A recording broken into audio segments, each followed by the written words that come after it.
साथियों नमस्कार। साथियों, उत्तर प्रदेश शिक्षा सेवा चयन आयोग के द्वारा यूपी टीजीटी का रिजल्ट जारी कर दिया गया है। अब उनका जो भी अभ्यर्थी 1.5 गुना शॉर्ट लिस्टेड हुए हैं, उनको कि डीबी कराने के लिए आयोग मतलब डेट वाइज कि कैलेंडर जारी कर दिया है। अब उन अभ्यर्थियों को जिस तिथि पे उनको बुलाया गया है, उस तिथि पे शिक्षा सेवा चयन आयोग पर पहुंचकर अपने डॉक्यूमेंट्स वेरिफिकेशन कराना है। तो बहुत से मेरे भाइयों का, मेरी प्यारी बहनों का ये कन्फ्यूजन हो गया है उनको कि कि हम कौन सा डॉक्यूमेंट्स लेके जाएं, कौन सा डॉक्यूमेंट्स नहीं लें, कॉलेज कौन सा हम चॉइस करें, कौन सा कॉलेज हम चॉइस ना करें। तो मैंने एक वीडियो पहले बनाया था इस पर, लेकिन तब भी बहुत से भाइयों बहनों को कन्फ्यूजन है। तो आज मैं एक फाइनली और एक अंतिम वीडियो बना दे रहा हूँ, आपको डॉक्यूमेंट्स में क्या क्या लगेगा और कॉलेज कैसे आपको चॉइस करना है। तो आप लोग पहले कि जब आप इस समय डॉक्यूमेंट्स अपलोड हो रहे हैं, आप लोग अपने डॉक्यूमेंट्स अपलोड कर दीजिएगा।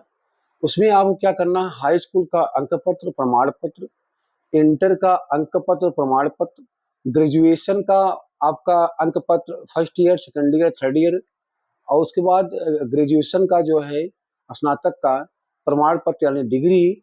उसके बाद आप बीएड बीएड का आपको कि अंक पत्र, अगर आपका 1 ईयर का है तो 1 साल वाला, अगर आपका 2 साल का है, फोर्थ सेमेस्टर का है तो चारों का अंक पत्र और प्रमाण पत्र बीएड की डिग्री। उसके बाद आप लोग को निवास प्रमाण पत्र, और अगर आप ओबीसी एससी एसटी से हैं तो आपको जाति प्रमाण पत्र। महिला जो शादीशुदा महिलाएं हैं, जो शादीशुदा जिनकी शादी हो चुकी हैं, उनको जाति प्रमाण पत्र अपने पिता पक्ष से ही लगाना पड़ेगा। मतलब पति पक्ष का जाति प्रमाण पत्र नहीं चलेगा, इस बात को आप लोग ध्यान रखिएगा। वो जो शादीशुदा महिलाएं हैं, जिनकी शादी हो गई हो, चाहे 2 साल पहले हुई, चाहे 10 साल, चाहे 20 साल पहले हुई हो, लेकिन उनका जाति प्रमाण पत्र उनके पिता पक्ष से ही लगेगा। और निवास प्रमाण पत्र, अगर किसी महिला की शादी हो गई है तो वो अपने पति पक्ष का लगा सकती है, कोई उसमें दिक्कत नहीं है। निवास जो है वो बदलता रहता है और जात कभी बदलती नहीं है। तो आप लोग के मन में जो एक कंफ्यूजन था, ये मैं आपको दूर कर दिया कि जो शादीशुदा महिलाएं हैं, उनका जाति चाहे महिला शादीशुदा हो, चाहे मतलब जिनकी शादी नहीं हुई है, सब लड़कियों को और लड़कों को कि वो जाति प्रमाण पत्र पिता के पक्ष से लगेगा, और निवास प्रमाण पत्र जो शादीशुदा महिलाएं हैं वो पति पक्ष से लगा सकती हैं। और दूसरी बात, आप लोग के मन में एक कंफ्यूजन है, चरित्र प्रमाण पत्र क्या राजपत्रित अधिकारी से बनवाएं कि डॉक्टर से। देखिए, आपका कि चरित्र प्रमाण पत्र है, वह आप अपने जहां से आपने अंतिम शिक्षा प्राप्त की है, जैसे बीएड की, वहां से आप बनवा सकते हैं। अगर आपका बीएड कॉलेज दूर है तो आप अपना जहां से स्नातक ग्रेजुएशन किया है, वहां से चरित्र प्रमाण पत्र बनवा लीजिए। और नहीं तो किसी राजपत्रित अधिकारी से भी चरित्र प्रमाण पत्र आप बनवा सकते हैं। अब आइए चिकित्सा प्रमाण पत्र, मेडिकल सर्टिफिकेट। मेडिकल सर्टिफिकेट आप अपने यहाँ जो जिला चिकित्सालय है, जो तहसील स्तर पर चिकित्सालय है, वहाँ पे राजपत्रित मतलब सरकारी जो डॉक्टर होते हैं, वो राजपत्रित होते हैं। उनसे आप चिकित्सा प्रमाण पत्र बनवा लीजिए, या कोई होम्योपैथ हो, एलियोपैथ हो, या आयुर्वेद का डॉक्टर हो, और जो सरकारी डॉक्टर हो, वो कि आपका चिकित्सा प्रमाण पत्र बनाने का कि योग्य रहता है, वो क्योंकि वो राजपत्रित अधिकारी होता है। अब कि बहुत सी अभ्यर्थियों के मन में सबसे बड़ा ये सवाल है कि अगर जैसे ओबीसी कैटेगरी से हैं, ईडब्ल्यूएस कैटेगरी से हैं, एससी से हैं, एसटी से हैं, या पीएच कोटे से हैं, अगर किसी कैंडिडेट का कि शॉर्ट लिस्ट अगर उस सामान्य कैटेगरी में हुआ है, तो उन अभ्यर्थियों को कहना है कि सर हम विद्यालय कौन सा चुने।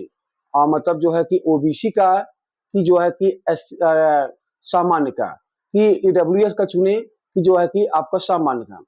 तो मैं ऐसे भाइयों और बहनों को मैं बताना चाहता हूं कि अगर आप ओबीसी हैं, ईडब्ल्यूएस हैं, एससी हैं, एसटी हैं, पीएच कोटे किसी भी कैटेगरी से हैं, तो कि अगर आपका चयन सामान्य कैटेगरी में हुआ है, तो आपको विद्यालय सामान्य कैटेगरी को कि मतलब चुनना है।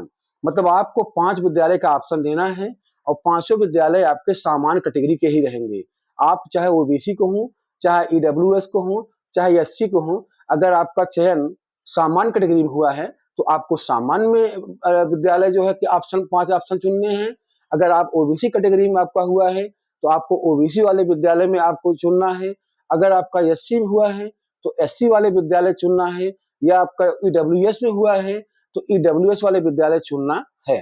ये गलती आप लोग मत करिएगा कि आपका चयन, जैसे मैं ओबीसी कैटेगरी से हूं, अगर मेरा चयन अगर सामान्य कैटेगरी में होगा तो हम ओबीसी का विद्यालय नहीं चुन सकते, हमको सामान्य कैटेगरी का ही विद्यालय चुनना पड़ेगा।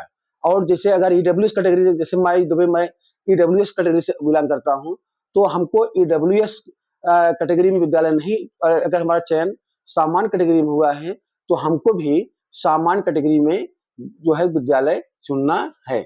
तो आप लोग, मुझे नहीं लगता है, और बहुत से साथियों का फोन आया कि डॉक्यूमेंट्स वेरिफिकेशन की अंतिम तिथि कब है। तो आपका डॉक्यूमेंट शायद 7 या 8 जुलाई से वेरिफिकेशन प्रारंभ हो जाएगा। उसके पहले पहले आप लोग डॉक्यूमेंट्स अपना जो है अपलोड कर दीजिए, और जो भी डॉक्यूमेंट्स आप अपलोड करेंगे उसी डॉक्यूमेंट्स की फोटो कॉपी एक करा करके और उसको स्वप्रमाणित अपने हाथ से सेल्फ अटेस्टेड करके वहां पे आयोग पे जब जाइएगा तो लेते जाइएगा।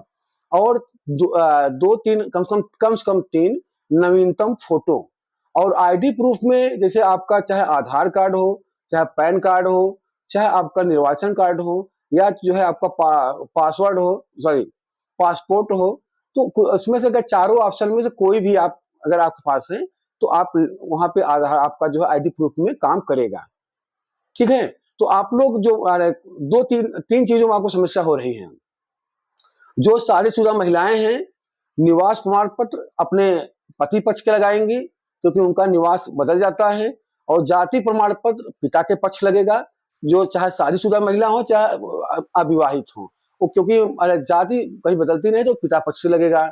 और अगर सबसे बड़ा पॉइंट है, अगर आपका चयन सामान्य कैटेगरी में हो गया है, चाहे ओबीसी ईडब्ल्यूएस एससी के हैं, तो आप जो 5 विद्यालय का ऑप्शन देंगे वो सामान्य विद्यालय के, जो सामान्य कैटेगरी के मतलब विद्यालय हैं, वहां पे जो आपको 5 विद्यालय को ऑप्शन देना है सामान्य कैटेगरी के, ना कि जो है कि आपको ओबीसी ना कि ईडब्ल्यूएस में देना होगा।